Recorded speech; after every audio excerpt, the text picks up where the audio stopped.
Hey everybody, it's Charles, your hobby hero, and today we're going to be doing a tutorial on how to play Lorcana.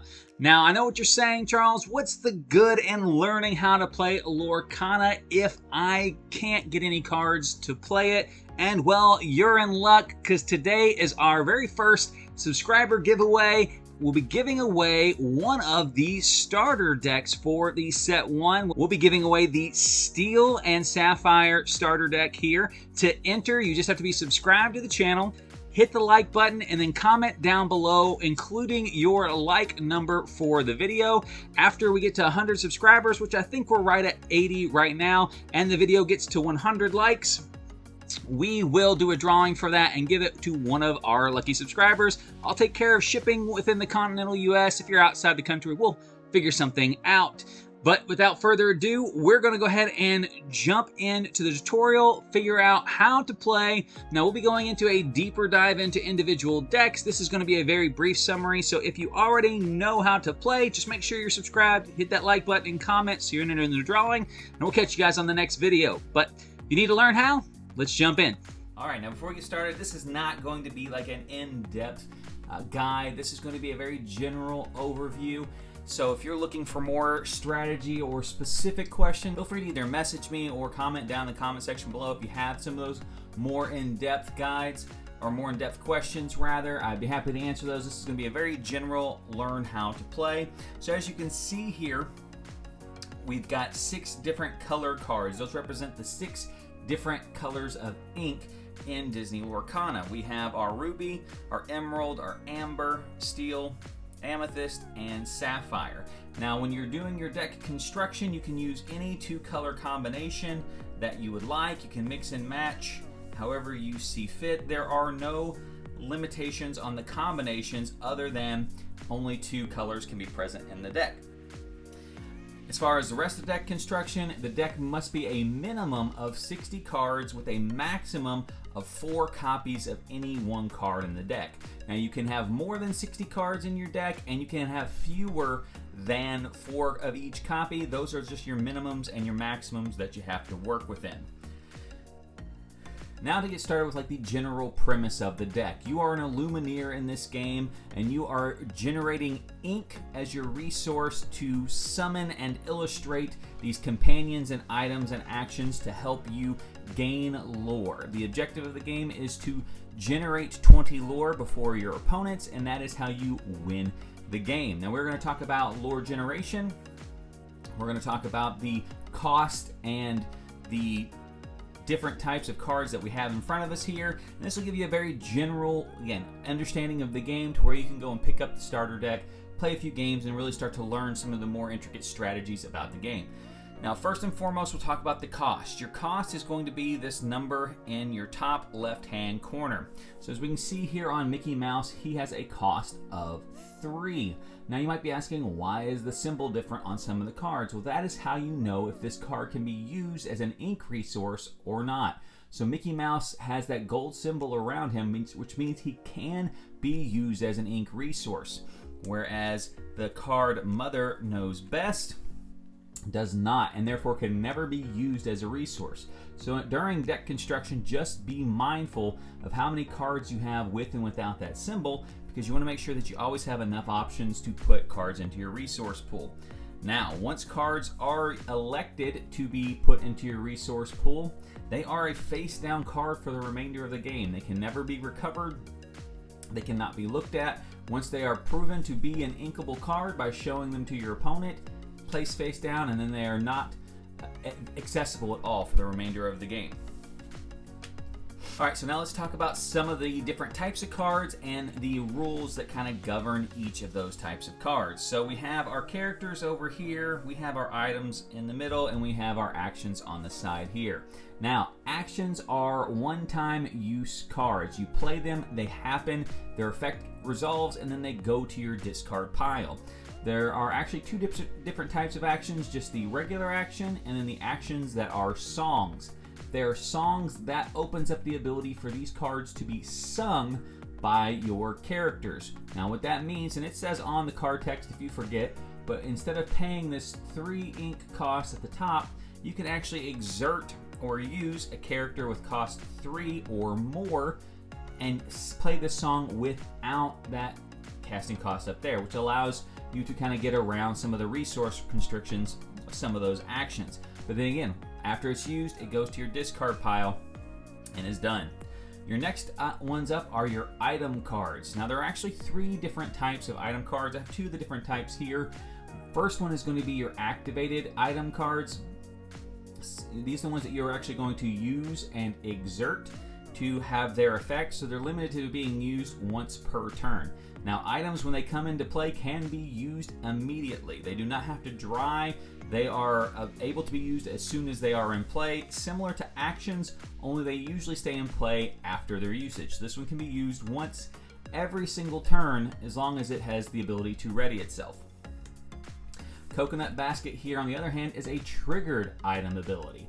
So similar to the Shield of Virtue, it comes into play and is immediately dry, but every time its trigger condition is met, it can activate it. So it is not limited to one use per turn because it never exerts to use its ability. So for this card specifically, every single time a character has played that turn, you'd be able to trigger this basket's ability. So if you played 3 characters, you could use it 3 times on that particular ability. The other item, and I don't have one here, is similar to the Shield of Virtue in that it's activated, but they are one-time use. They will tell you to discard the item after it has been used. So it can come into play, be used immediately, but then after use it would be discarded. Now you don't have to use it immediately. You can leave it in play to use at a different point in time.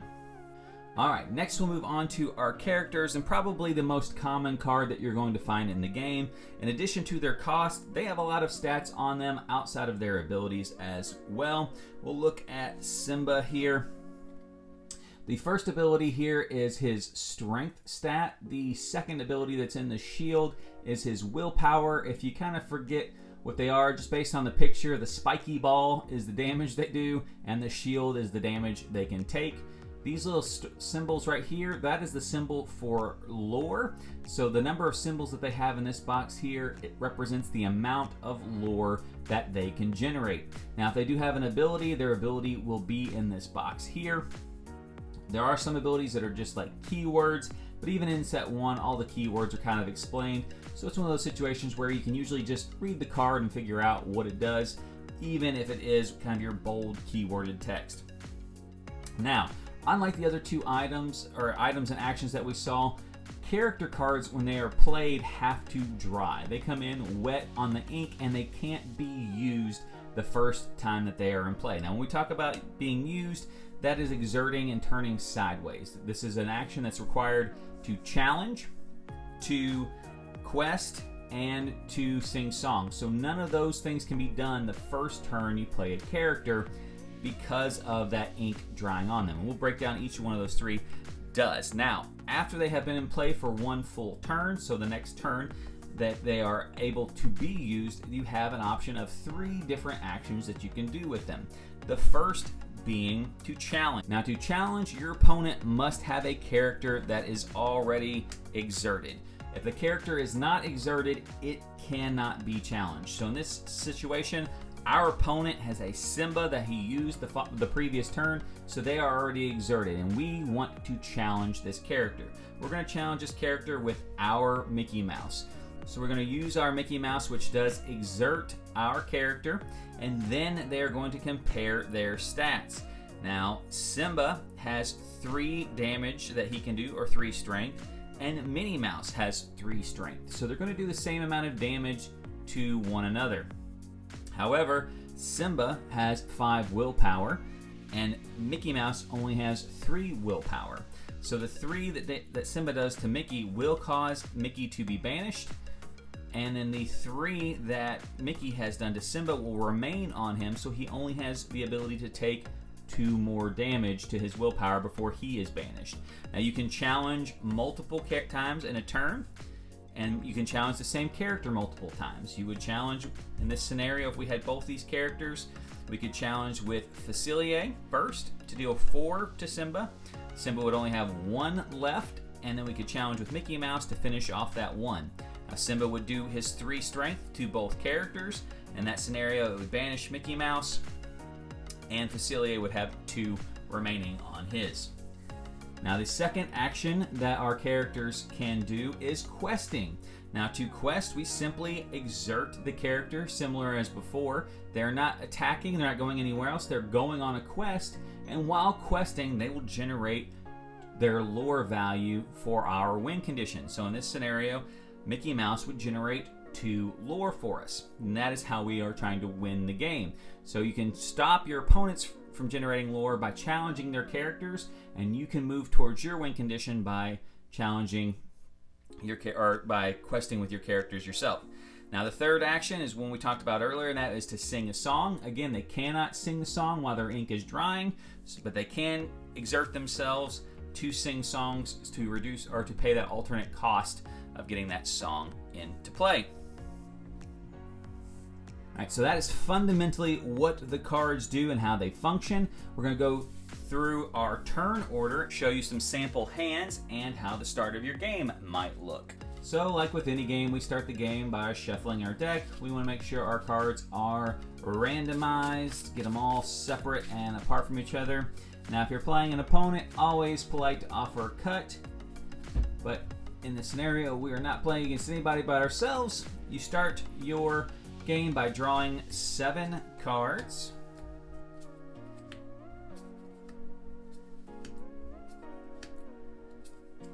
So there are our opening 7 cards. Now, this game has a mulligan rule, which allows you to pick the cards in your opening hand that you would like to keep, and then put those cards that you don't want to keep aside, and then draw cards from the top of the deck, and then shuffle the unused cards back into the deck. So I'm going to show you how that works. In this particular hand, we're going to put back the Magic Golden Flower. We're going to put back the Grandma Tala, and we're going to keep these 4 cards. So we're going to set these aside for the time being. We're going to draw back up to 7 cards. And then we are going to shuffle the unused cards back into the deck. Now, your opponent would not see your hand. I have them laid out, obviously, for you to be able to see what we're doing in regards to that. So your opponent does not have any information outside of what you're going to show them. So this will be our opening hand, and you roll a dice to see who goes first. In this situation, we are going to go first. If you go first, you do not draw a card on your first turn. If you go second, you do draw a card on your first turn. So we are going to start. We have no resources currently, so we need to play a resource first and foremost. So we are going to take Hercules, since he can be used as a resource, and we are going to show our opponent so he knows we are using a resource capable card, and we're going to place it into our inkwell. Now we have 1 resource that we can use to play something, which would allow us to play Fire the Cannons, or a character, Captain Hook. Now, we have no target since we're going first for Fire the Cannons, as it is an action that targets a character. So we're going to keep that aside here, and we're going to play our 1 resource to play our Captain Hook. Now, Captain Hook just came into play, so he is drying still, so we can't quest with him, and we can't challenge, and we would not be able to sing a song with him. So we've used our 1 resource. We've got a character that has no other actions available to them. We're going to let our opponent take their turn. Now, on our turn, we start our turn by readying all of our resources and all of our characters and items that we used the turn before. Again, we start with we have a card draw after that, and that card is added to our hands. So this card here is an item, but it is also inkable, so we're going to show our opponent that we are going to ink our second card for the turn.